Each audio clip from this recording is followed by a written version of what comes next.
5 है वो 6 के इक्वल है, तो 5 की जगह पे लिख दो 6, ठीक है। और यहाँ पे लिख दो यूजिंग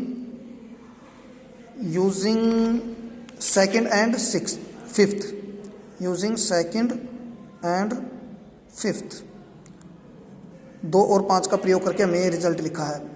इसके बाद ये नीचे वाला लिखा है angle 4 plus angle PQR plus angle 6 equal 180 degree. तो ये हमारा, इनको नाम दे दिया मैंने 6 और 7।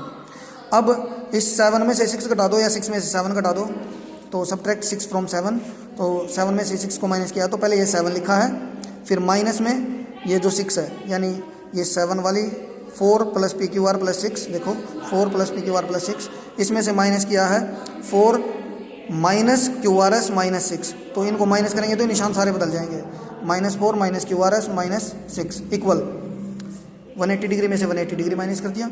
तो देखो 4 से 4 कैंसिल हो जाएगा, प्लस माइनस के हैं, ऐसे ही 6 से 6 कैंसिल हो जाएगा, अपोजिट साइन है, तो PQR माइनस QRS इक्वल 0, तो QRS उधर चला जाएगा, तो ये दोनों एंगल इक्वल हो गए। अब ये जो एंगल है ये इस एंगल के इक्वल हो चुका है, और अगर ये दोनों एंगल इक्वल हैं तो क्योंकि ये एक पैरेललोग्राम है, हमने अभी भी प्रूव की थी, पैरेललोग्राम में जो एडजेसेंट एंगल होते हैं उनका सम 180 डिग्री होता है। तो यहाँ देखें, also sum of adjacent angles of parallelogram is equal to 180 degree. तो एडजेसेंट एंगल्स का जो जोड़ है यानी PQR और QRS, इन दोनों का जोड़ 180 है। अब एक बहुत ही आसान समझने वाली बात है, ये तो चलो मैथमेटिकल तरीके से किया है, मगर बहुत ही ध्यान से समझने वाली बात है, इन दोनों का सम 180 है और दोनों इक्वल भी है। तो इसका बहुत ही सिंपल मतलब ये है कि दोनों 90-90 के हैं। अगर कोई भी दो चीज़ें इक्वल हैं, यानी A और B अगर 180 डिग्री है और A इक्वल है B के, दोनों इक्वल भी हैं और दोनों का जोड़ 180 है, तो जब ये 90-90 के होंगे दोनों, तभी तो इनका जोड़ 180 होगा, और दोनों इक्वल हैं तो दोनों 90-90 हैं। तो यहाँ पे क्या किया है, PQR को एज इट इज रखो और QRS की जगह पे उसकी वैल्यू रख दो PQR। तो PQR प्लस PQR 2PQR, 2 उधर जाके डिवाइड हो जाएगा, तो PQR 90 हो गया, PQR 90 हो गया तो QRS भी 90 हो गया। तो और PQR Q वाला अगर 90 है तो उसके अपोजिट एंगल जो है वो उसके इक्वल होता है पैरेललोग्राम में, तो ये भी 90 हो गया, यानी ये चारों ही एंगल 90-90 के हो गए। तो इसलिए PQR और SP QRS इक्वल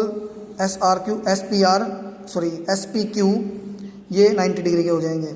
तो if all angles of parallelogram are equal then it is a rectangle. अगर किसी पैरेललोग्राम में सभी एंगल इक्वल होते हैं तो वो रेक्टेंगल बन जाता है, इसलिए PQRS जो है वो एक रेक्टेंगल है।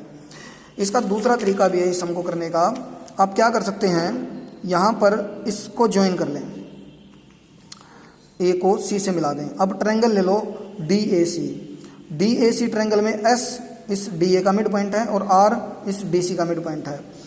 अभी हमने एक थ्योरम की थी, अगर मिड पॉइंटों को जोड़ती है कोई लाइन सेगमेंट तो वो तीसरी लाइन के पैरेलल हो जाता है, इसलिए जो SR है ये इस AC के पैरेलल है, तो SR पैरेलल हो गया AC के। ऐसे ही अगर मैं नीचे वाला ट्रायंगल ली तो P AB का मिड पॉइंट है, Q BC का मिड पॉइंट है, तो ये जो PQ है ये AC के पैरेलल होगी।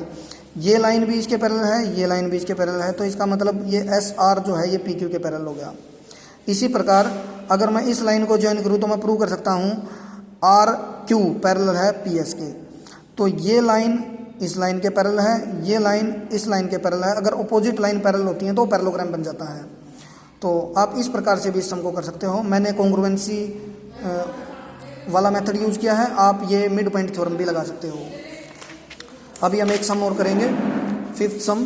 ये देखें यहाँ पे, इन ए पैरेललोग्राम ABCD एक पैरेललोग्राम है, E and F are mid point of side AB and CD respectively. E जो है AB का मिड पॉइंट है, F जो है वो CD का मिड पॉइंट है। तो show that the line segment AF and EC trisect the diagonal BD, कि ये जो AF और EC है ये इस डायगोनल को ट्राइसेक्ट करता है। ट्राइसेक्ट का मतलब होता है बराबर 3 हिस्सों में बांटना, यानी BQ, QP और PD ये तीनों इक्वल हैं। तो देखो यहाँ पे जो यहाँ पे गिवन है वो लिखा है, ABCD पैरेललोग्राम है, E AB का मिड पॉइंट है, F CD का मिड पॉइंट है, और हमें प्रूव करना है कि AF और EC डायगोनल BD को ट्राइसेक्ट करते हैं। तो हमने सबसे पहले ये क्वाड्रिलेटरल लिया है AECF। इस क्वाड्रिलेटरल में देखेंगे तो सबसे पहले तो जो AE है वो FC के पैरेलल है। क्यों पैरेलल है? क्योंकि पूरा AB और पूरा DC भी पैरेलल है। अगर पूरी लाइन पैरेलल है तो उसके हाफ सेगमेंट भी पैरेलल होंगे, क्योंकि ए बी पैरेलल है डी सी के। दूसरा, ए ई एफ सी के इक्वल भी होगा, क्योंकि ए बी सी डी के इक्वल है, तो ए ई जो है वो इसका बिल्कुल आधा हिस्सा है ए बी का, और एफ सी डी सी का आधा हिस्सा है। अगर ए बी और डी सी इक्वल है तो ए बी का हाफ और डी सी का हाफ भी इक्वल होंगे, इसलिए ये इक्वल है। तो अगर किसी क्वाड्रिलेटरल में ऑपोजिट साइड सिर्फ एक ही पेयर ऑपोजिट साइड का वो इक्वल भी हो और पैरेलल भी हो तो वो पैरेललोग्राम बन जाता है। इसलिए जो ये ए ई सी एफ था वो पैरेललोग्राम बन गया, और पैरेललोग्राम बन गया तो ये जो बची हुई साइडें हैं दोनों, ये भी इक्वल भी होगी और पैरेलल भी होगी, यानी ए एफ जो है वो ई सी के पैरेलल हो गया। अब आगे देखें, अब हम क्या करेंगे, ट्रायंगल लेंगे बी ए पी, ये वाला ट्रायंगल, इतना ट्रायंगल, ये वाला हिस्सा देखो, ये वाला ट्रायंगल इतना, इस ट्रायंगल की हम बात कर रहे हैं यहाँ पे। तो इस ट्रायंगल में अगर आप देखोगे तो जो ई क्यू है वो ए पी के पैरेलल है, क्योंकि पूरी लाइन पैरेलल है तो ये इनके सेगमेंट भी पैरेलल होंगे। दूसरा, ई जो है वो ए बी का मिड पॉइंट है, ई मिड पॉइंट है और ये लाइन इसके पैरेलल है, तो ये जो मिड पॉइंट की सेकंड हमने थ्योरम की थी कि अगर एक मिड पॉइंट है और ये पैरेलल है तो दूसरा पॉइंट भी मिड पॉइंट हो जाएगा तीसरी लाइन का। तो इसका मतलब ये है जो ये क्यू है ये इस बी पी का मिड पॉइंट हो जाएगा। तो देखो यहाँ पे therefore Q is mid point of B P, और मिड पॉइंट का मतलब है कि नीचे वाला हिस्सा और ये ऊपर वाला हिस्सा इक्वल है, यानी B Q equal Q P, B P equal Q P. Sorry ये गलत लिख दिया यहाँ पे, ये आएगा B Q equal Q P. तो उसके बाद देखें, अब हमने ट्रायंगल लेना है ये वाला ट्रायंगल, यानी D Q C. D Q C में जो एफ है वो मिड पॉइंट है डी सी का, और ये एफ पी पैरेलल है सी क्यू के। वही कारण है कि भाई पूरी लाइन पैरेलल है, पूरी साइड पैरेलल है, तो ये हाफ भी पैरेलल हो जाएगी जो इसके सेगमेंट हैं। तो एफ पी पैरेलल है सी क्यू के और एफ मिड पॉइंट है, तो पी बी डी क्यू का मिड पॉइंट हो जाएगा।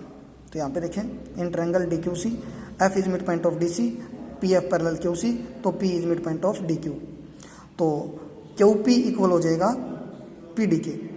तो अगर हम इस फर्स्ट और सेकंड का यूज करें तो बी क्यू पैरेलल है क्यू पी के, sorry equal, B Q equal है क्यू पी के और क्यू पी इक्वल है पी डी के। तो ये तीनों यहाँ पे बी क्यू आएगा, सॉरी फिर से, तो B Q equal Q P equal P Q. ये भी यहाँ पे मिस्टेक कर दिया भाई, क्यू पी इक्वल था पी डी के, तो ये यहाँ पे पी डी आएगा, यहाँ पे पी क्यू नहीं आएगा, तो लिखने में मिस्टेक हुई है।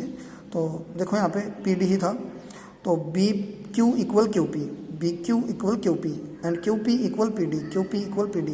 तो ये तीनों हिस्से इक्वल हैं, तो इसका मतलब ये दोनों लाइनें इस लाइन सेगमेंट को यानी बी डी को ट्राइसेक्ट करते हैं। तो इसका मतलब यही है कि ए एफ और E C trisect the diagonal B D.